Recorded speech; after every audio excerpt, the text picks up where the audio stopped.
विद्यार्थियों, आज हम बाणभट्ट रचित शुकनासोपदेश के अंतर्गत गद्यांश का अनुवाद का अध्ययन करेंगे। शुकनासोपदेश के अंतर्गत राजा तारापीड़ का पुत्र चंद्रापीड़, जिसका युवराज अभिषेक किया जा रहा है, युवराज्याभिषेक, और ऐसे समय पर उसे, जैसे कि अब भावी राजा भी वहीं बनेगा, तो उसे अपने राज कर्तव्य पालन के लिए क्या व्यवहारिक ज्ञान होना चाहिए। केवल शास्त्रों का ज्ञान ही पर्याप्त नहीं है, अपितु उसके लिए व्यवहारिक ज्ञान बहुत अधिक आवश्यक है। उसी का उपदेश शुकनास जो मंत्री है वो चंद्रापीड़ को देता है, उसी का यहाँ वर्णन है। तो हम अध्ययन करते हैं। एवं अतिक्रामत्सु केषुचित् दिवसेषु राजा चंद्रापीडस्य यौवराज्याभिषेकं चिकीर्षुः प्रतिहारानुपकरण संभार संग्रहणार्थमादिदेश समुपस्थित यौवराज्याभिषेकं च तं कदाचित् दर्शनार्थमागत मारूढ़ विनयमपि विनीततरम् इच्छन् शुकनासः सविस्तरमुवाच। तात चंद्रापीड़ वेदितव्यस्य आधीत सर्वशास्त्रस्य तेनाल्पमुपदिष्टमस्ति, केवलं स च निसर्गत एव भानुभेद्यं रत्नालोकोच्छेद्यं प्रदीप प्रभापनीयम् अतिगहनं तमो यौवनं प्रभवम्।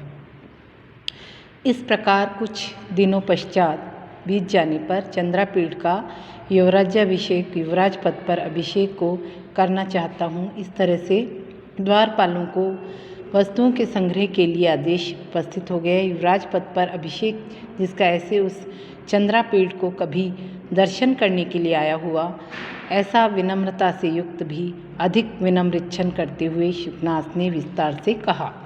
इस प्रकार कुछ दिन बीत जाने पर युवराज पद पर चंद्रापीड़ का अभिषेक करने के इच्छुक जो राजा तारापीड़ ने अभिषेक योग्य वस्तु समूह को जुटाने के लिए द्वारपालों को आदेश दिया, और कभी दर्शन करने के लिए आए हुए युवराज पद पर निकट समय में अभिषेक किए जाने वाले विनम्र चंद्रापीड़ को और अधिक विनम्र बनाते हुए शुकनास ने विस्तार पूर्वक कहा। अपरिणामोपिशमो दारुणो लक्ष्मी मध्य कष्टम अंजनवर्ती साध्यमपरम ऐश्वर्यं तिमिरान्धत्वम् अशिशिरोपचारहार्यो अतितीव्रो दर्पदाह ज्वरोष्मा सततं मूल मंत्रशम्यो विषमो विषय विषास्वादमोहः नित्यं स्नानशौचवध्यो रागमलावलेपः अजस्रमक्ष पावसानं प्रबोधधूरा च राज्यसुख सन्निपात निद्रा भवतीति विस्तीर्णा विधीयसे।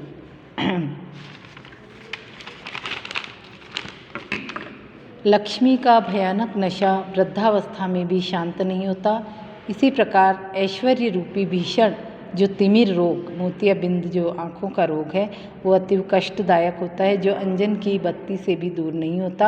अहंकार रूपी दह ज्वर से भी दूर नहीं होता है। ऐसे विषय रूप विष के स्वाद से उत्पन्न होने वाली मूर्छा निरंतर जड़ी बूटियों के और मंत्रों के सेवन से भी समाप्त नहीं होती। ऐसे आसक्ति रूपी मल का गाढ़ा लेप नित्य प्रति स्नान तथा शुद्धि के द्वारा भी नष्ट नहीं किया जा सकता। ऐसे राज्य सुख समूह से पैदा होने वाली निद्रा सदा ऐसी घोर होती है कि रात्रि की समाप्ति पर भी जागना संभव नहीं होता। इसलिए विस्तार पूर्वक मैं कुछ कह रहा हूँ या भूमिका बांध रहे हैं शुकनास। वो कहते हैं कि जो स्वाभाविक जो दोष मनुष्य में होते हैं, जो कि केवल लक्ष्मी या धन ऐश्वर्य का मद या घमंड है, या युवावस्था का मद है, यह केवल ज्ञान के अवलोकन से, ज्ञान के द्वारा ही दूर किया जा सकता है। अन्य जो साधन है वो उसके सामने, अन्य साधनों से ये समाप्त नहीं हो सकता।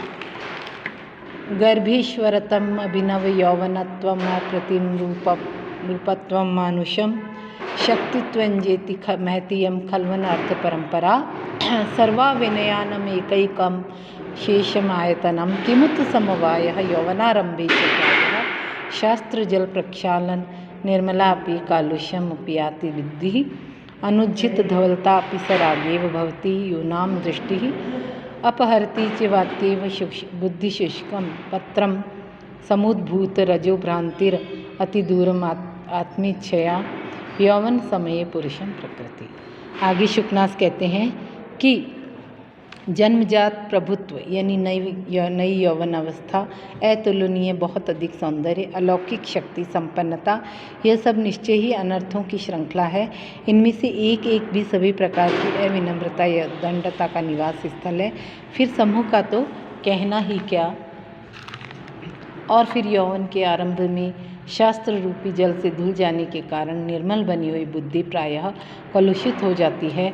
धवलता को छोड़े बिना ही तरुणों की दृष्टि राग युक्त हो जाती है। जिस प्रकार धूल के बवंडर को बनाता हुआ वायु का तेज झोंका सूखे पत्ते को बहुत दूर उड़ा ले जाता है, उसी प्रकार यौवन काल में रजोगुण से उत्पन्न भ्रांति युक्त मानव स्वभाव भी मनुष्य को अपनी इच्छा अनुसार खींच ले जाती है। तो यह कहने का तात्पर्य है कि जो युवावस्था, अतुलनीय सौंदर्य और बहुत अधिक धन संपदा, ये मनुष्य को गलत रास्ते पर ले जाते हैं। इसीलिए इनमें ज्ञान, इन रास्तों से जो युवा पुरुष है वो भटक न जाए, उसे सावधान करने के लिए यहाँ कहते हैं।